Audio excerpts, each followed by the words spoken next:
So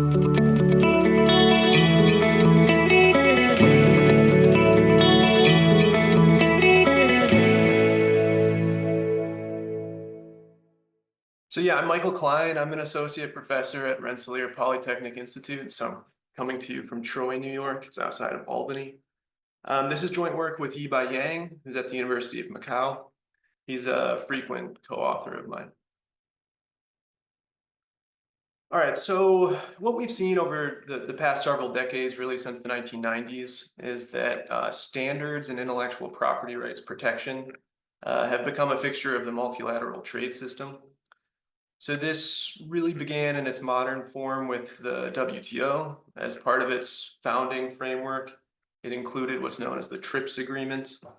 So TRIPS put in place minimum standards required by all members of the WTO. And these standards encompassed multiple aspects of intellectual property rights, so including patents, trade secrets, copyrights, trademarks. And then subsequently, we've seen a proliferation of these so-called TRIPS Plus standards that are included in preferential trade agreements. So these so-called deep trade agreements that include regulations in a lot of different areas, including intellectual property rights. And it's very clear that for developed or advanced economies, they had the intellectual property rights institutions in place that already met these standards, but that's not true for many developing countries. So many developing countries had to undertake institutional reform in order to meet these standards and maintain access to the multilateral trade system. And there is a large literature that has looked at the effects of imposing these standards on developing countries. But one of the main things that this paper tries to argue is that this literature has generally taken an overarching view of the overall effect of what are effectively multifaceted institutional reforms, where many different types of intellectual properties protections are reformed together. Much less attention has been given to trying to tease apart the individual importance of distinct standards in different types of IPRs. And what we'll look at is trying to tease apart patents versus trade secrets. All right, so I want to give you a sense of the literature here because it is important to understand what we think our contribution is. So there is a large empirical literature that has looked at these reform episodes in developing countries. They've tended to identify a small set of discrete reforms and then set up a staggered diff and diff type of empirical framework. This literature has produced some pretty strong evidence that there is a channel of benefits to developing countries when they make these institutional reforms. Namely, these stronger intellectual property rights seem to be associated with stimulating international trade, particularly in the subset of technology-intensive goods. Also stimulating multinational activities, so in the form of foreign direct investment, and lawful technology transfer, so thinking licensing agreements. Then there's a theoretical sort of complementary literature here that has used north-south endogenous growth models. So this is the literature that this paper most closely belongs to. And they've sort of uncovered the underlying mechanism behind these empirical results. So in these models, there are innovative firms that are internalizing the risk of imitation when they think about where to produce their innovation, their product. That imitation risk is assumed to be attached to the geographic location of production. So when a developing country, a southern country, strengthens their intellectual property rights, they create a more secure regulatory environment, make investment in their country more attractive. That stimulates the innovative firms to come produce in their country, and technology transfer follows. So in the theoretical literature, it's common to model intellectual property rights as a single entity. Usually it's a parameter that controls the cost of imitation, and so will therefore determine the rate of imitation that firms face. But what this literature has gravitated towards is, despite treating intellectual property rights as a group, they've tended to label the results, their findings, as the impact of patent protection. So to us, this is a mislabeling, and I want to give you just a couple examples of what we mean here. This is a table that I've just lifted from an influential Brandstetter et al. Paper. This is in the QJE 2006. And they're just setting up their staggered diff and diff. So they've got their set of countries and the timing of the reforms, and they label them as major patent reforms. And that's how they refer to their results, as the effects of these patent reforms. But then also in their discussion of the reforms that they're looking at, there's a clear acknowledgement that these are both patent reforms that also often included new protection of trade secrets, right? So it's in fact this bundled up, multifaceted reform that they're identifying the effects of. It's not just Brandstetter. So this is sort of a motivational figure, stylized fact that we've created here for this paper. So what we're doing here is we're taking pre-existing indices. Here on the left-hand side, it's an index of patent strength, and on the horizontal axis, an index of trade secret protection strength. So these indices, they're efforts to look at the laws on the books, try to compare them in some sort of meaningful way, and put a number on it. But what we can see from these scatter plots here are two main things. First, patent and trade secret protection, at least as the indices would indicate, they're highly correlated cross-sectionally, right? So if we look at a particular year in time, countries tend to have either weak protection of both or strong protection of both. And then also that both have been increasing over time. There seems to be a trend towards stronger protection for both patents and trade secrets. Here in this panel B, what we're looking at is the first difference in these indices. Now, the indices are updated every 5 years, so this is really like a 5-year difference. But it's a way to think about where the reform episodes are occurring. And what's clear is that they're not always reformed together, but there are many instances where it seems like we have major reforms, both to patents and trade secret laws, at the same time. So this, if ignored, would lead to a confounding of estimates if you're really trying to identify the effects of patent protection specifically. All right. So really, that's what we try to do in the paper. It's extend existing theoretical frameworks so that we can think about the individual effect of patent and trade secret protection in developing countries. So why patents and trade secrets specifically? Why not copyrights? Well, two main reasons. The first is that there's good evidence that firms are often relying on a combination of patents and trade secrets to protect single innovations. So this may be because some aspects of a complex technology lend themselves to patenting, something like a blueprint or design specification, while other aspects are just simply not eligible to be patented. So they sort of by default are kept secret. But this also might be a strategic choice. So firms might deliberately withhold some important technical information from their patents in order to avoid disclosing too much information to potential competitors. So you limit what you patent, try to maintain patent protection through those obscured patents while keeping some key things secret as well. It's also true that if you ask US multinationals what form of intellectual property protection is most important to you, trade secret protection consistently is ranked first.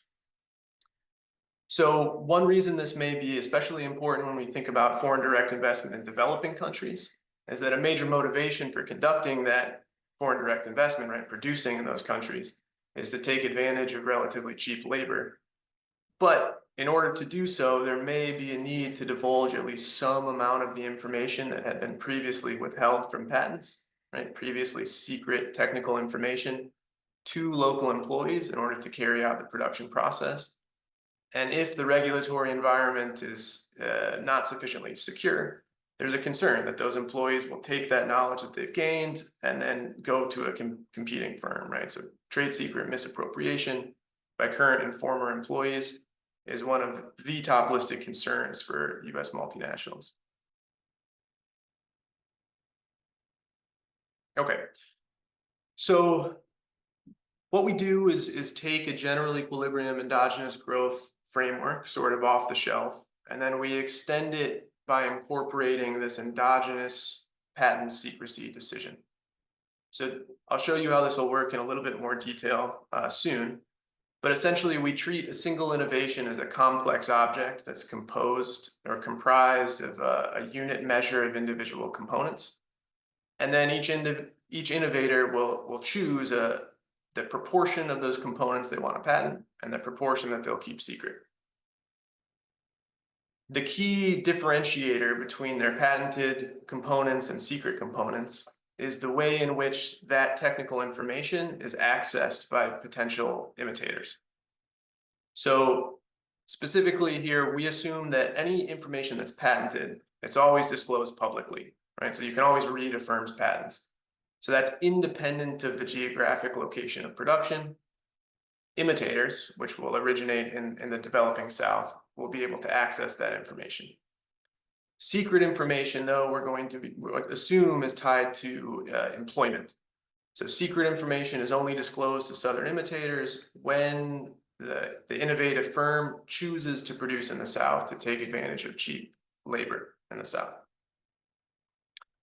So ultimately, the imitation rate that firms face depends on how much information the imitators have access to, and then also how are these two forms of intellectual property rights protected legally.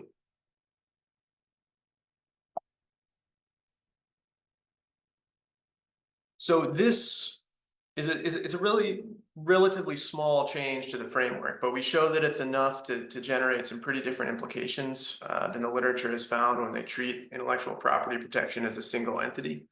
And it's specifically because with this setup, the implementation of reform for patents and trade secrets differently affects the relationship between geographic location of production and imitation risk. So I'll show you that we'll be able to get some qualitative differences in the effects of these two types of reforms. Okay. So this slide just concerns the standard aspects of North-South endogenous growth models that we build on.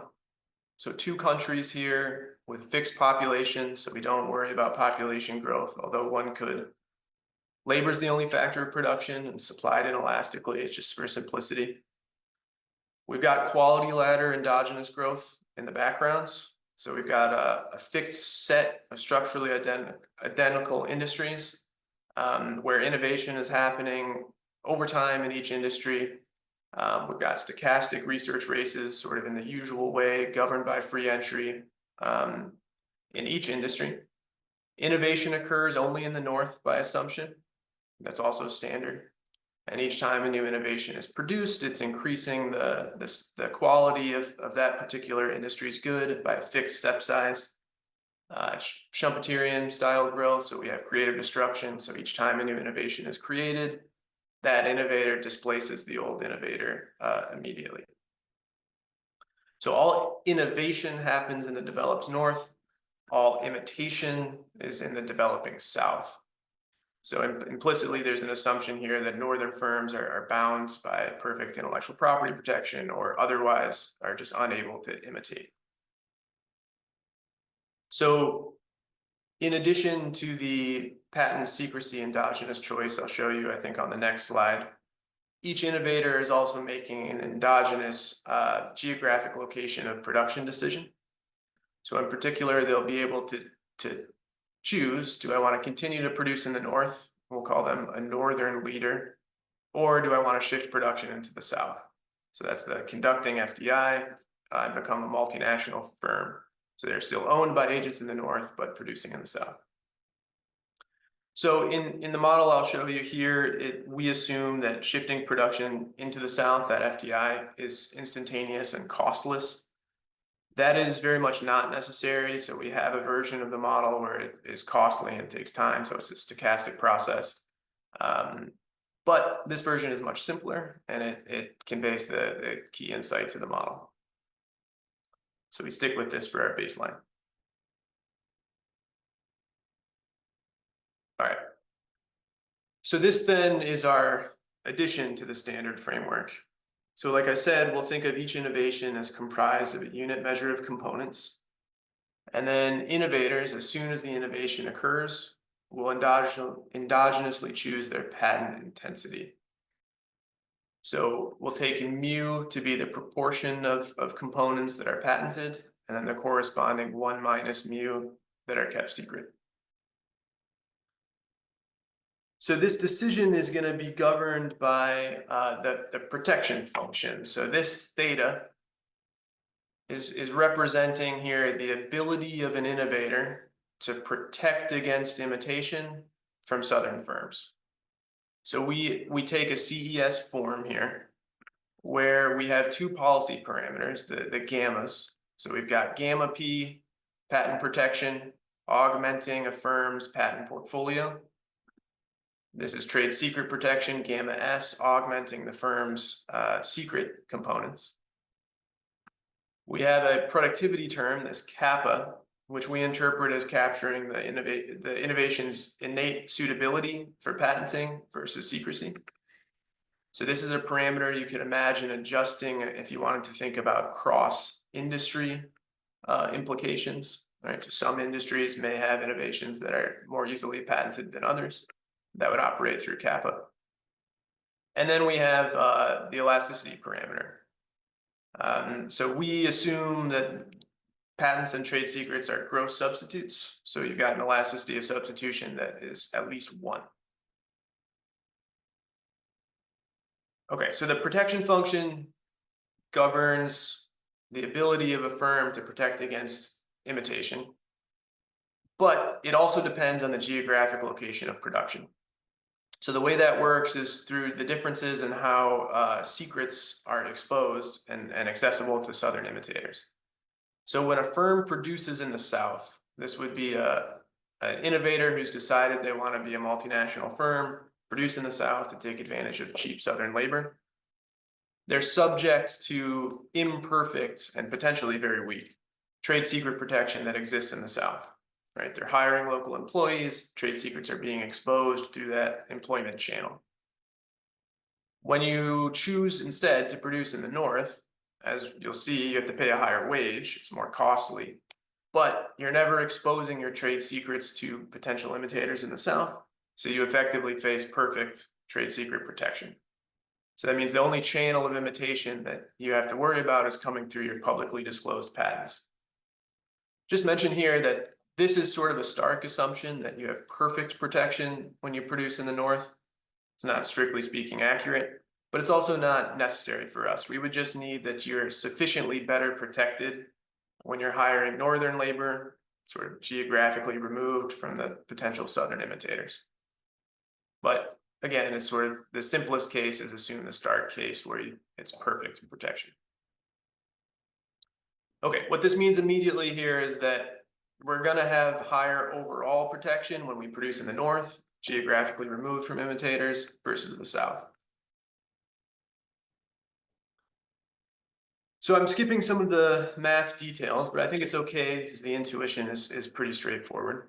So ultimately here, when an innovation happens, the firm is going to choose their patent intensity to maximize their present discounted value, taking into account where they want to produce. And what follows basically immediately is that multinational firms are always going to choose strictly higher patent intensity than Northern leaders. If you think about the intuition here, it's pretty immediate, right? So Northern firms face perfect trade secret protection, so they'd like to rely relatively strongly on trade secrets, relatively less on patents. Multinational firms, they know their trade secrets are going to be exposed to Southern employees. They tend to rely relatively strongly on patents. There's a special case that is very useful. We use it as an analytical benchmark, where if we have the elasticity of substitution between patents and trade secrets and the protection function go to 1, then it becomes optimal in both cases, just to have your patent intensity collapse to that productivity parameter, kappa.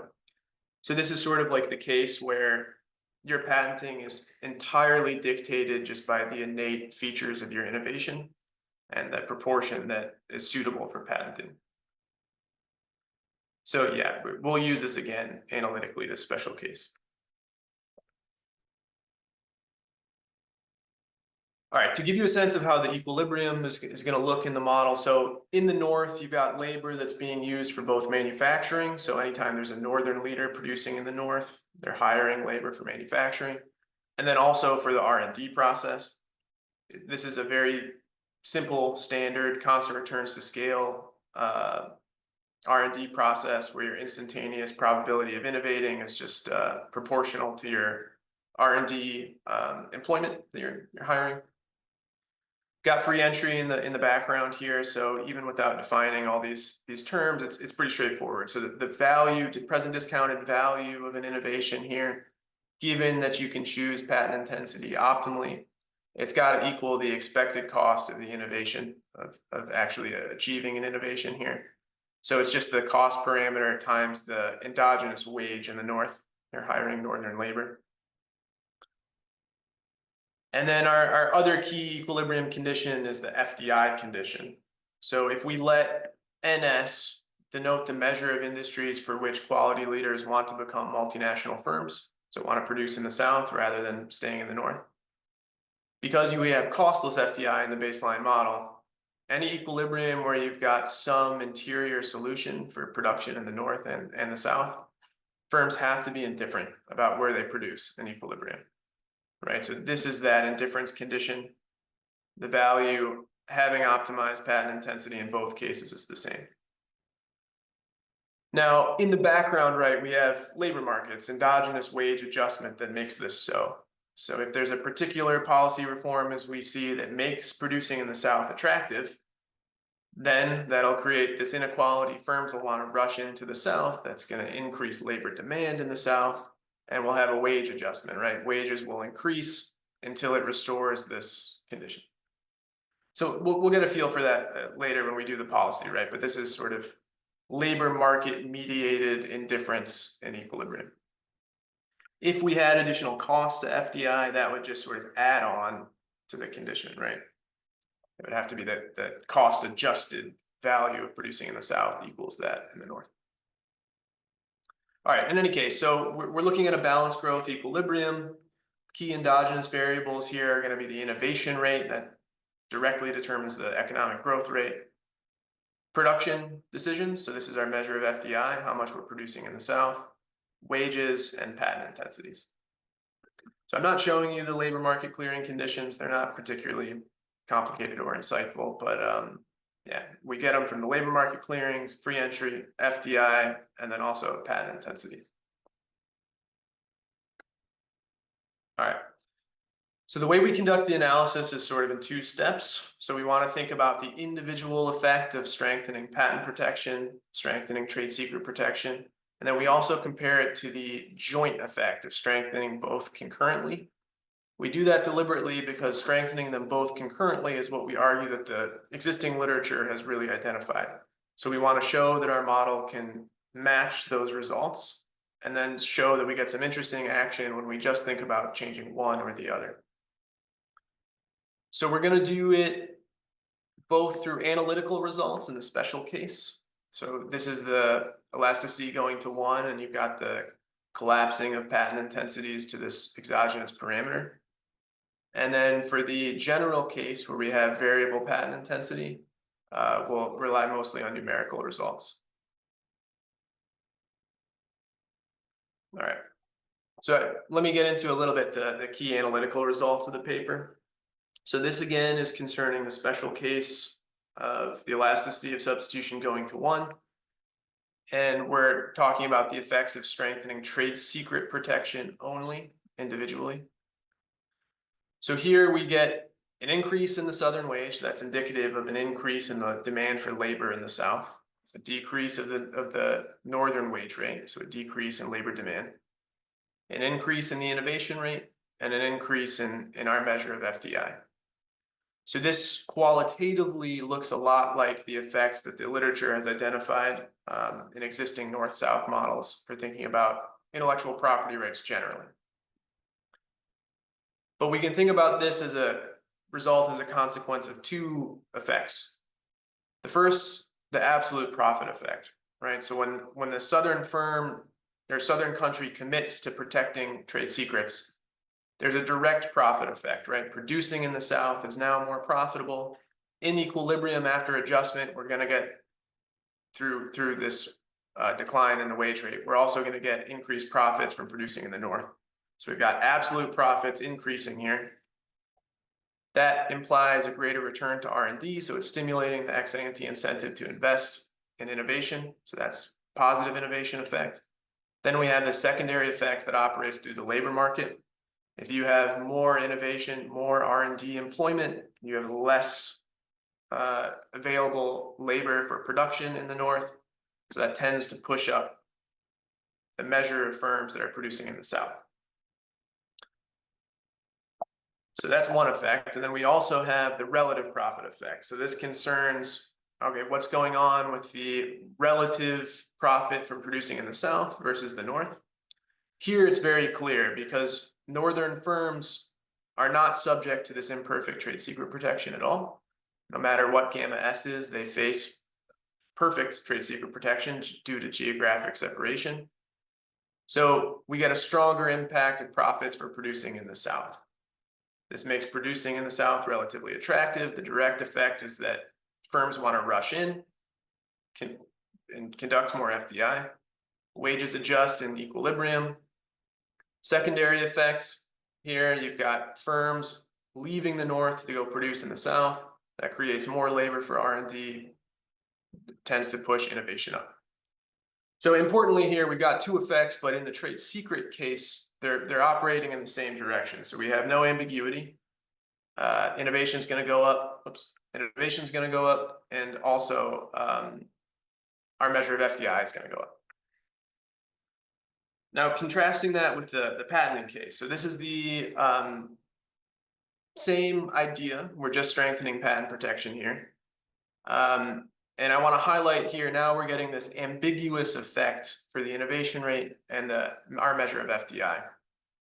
We can understand it through competing absolute profit and relative profit effects now.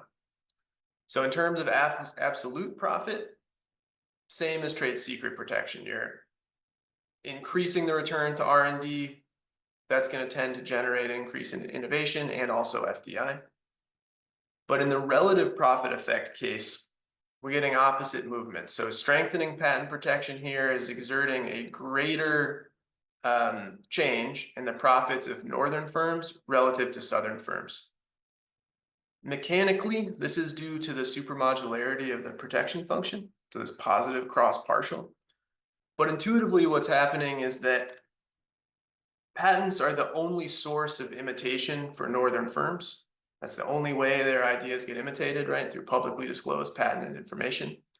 So Northern firms' profits are particularly sensitive to patent changes. Firms that are producing in the South, multinational firms, imitation is coming both through their patents and through their trade secrets. So although strengthening patent protection does enhance their profits, it does so by relatively less. So because we get this competing relative profit effect, in principle, the direction of change can go either direction. This is probably the main result of the paper, the main analytical result, because it's showing the interdependency of the two forms of intellectual property protection in terms of determining the qualitative direction of results here. So essentially what we're saying here is that the effect of strengthening patent protection depends on the level of trade secret protection in the same jurisdiction. Specifically, stronger patent protection increases innovation and increases FDI if and only if trade secret protection is sufficiently strong. So we get these thresholds that we can order explicitly. I say it's the main result of the paper because this sort of interdependency, of course, would be obscured if you just thought about one form of intellectual property protection. So, what's driving this again is the strength of the relative profit effect and the supermodularity. What you're going to see is that the relative profit effect will vanish entirely as trade secret protection becomes perfect. Then there would be no difference between protection in the North and South. And it's going to be largest when you have very low trade secret protection. So it's driving this interdependency. Okay, in the time I have remaining, I'll just describe some of the numerical analysis we do, the calibration and numerical analysis. So what we try to do is calibrate the model to China's intellectual property rights reform as part of their accession to the WTO in 2001. So we take the US as the north, China as the south, and we rely on those indices that I showed you briefly to come up with protection numbers in the South, China, before and after their reform. So these indicate taking the US as perfect protection, right? So relative to the US, protection for patents and secrets before reform and after reform. One thing that is immediate is that protection in China is relatively weak. That's probably not a surprise. That's true both before and after reform. But clearly, at least through these indices, we're seeing significant reform in both, right? So this accession to the WTO was a joint reform episode in which there were changes to patent and trade secret protection. Okay, calibrate for other moments reasonably standard, like relative wage, growth rates, markups for leaders, patent intensity. And our sort of objective is to compare this joint reform, so like what we actually saw when China joined the WTO, to counterfactuals where we think about just strengthening one of these and not the other. We do it sort of across cases for the elasticity of substitution between patents and trade secrets to try to get a sense of that how the adjustment on the firm side through patent intensity affects our results. So here's the main table. When we think about the fixed patent intensity case, this directly corresponds to the propositions I showed you. And the first thing we want to look at is going from pre-reform to joint reform. So this is, again, trying to replicate what the literature has shown when they just think about intellectual property as a single entity. So we get an increase in the growth rate that's coming through innovation. We get a decrease in the relative wage in the north. So that's an increase in the southern relative wage, an increase in FDI, and overall welfare in the south improves. I haven't talked a lot about welfare, but it's sort of two key parts, the innovation part and the consumption expenditure part. So this is where the cost of increased monopoly pricing would come into play. So there is a cost to the reform, but it's dominated by the increase in growth and welfare improves. So we say, okay, we can match broadly what the literature has found, and then we look at going from pre-reform to the individual reforms here. Trade secret reform, we get the same qualitative pattern of results. It looks much the same, magnitudes are reduced somewhat. Patent reform, though, we get very different findings. So here we do get a small increase in the growth rate, but we see the opposite direction of movement in the relative wage, in FDI, and also welfare. So here in our baseline, it's not in the southern country's best interest to only undergo patent reform with ignoring trade secret reform.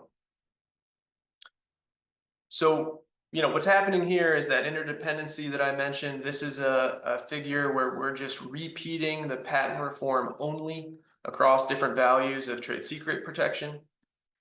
It's showing those thresholds, right? So that the effect for growth, FDI, welfare, it depends on your level of trade secret protection.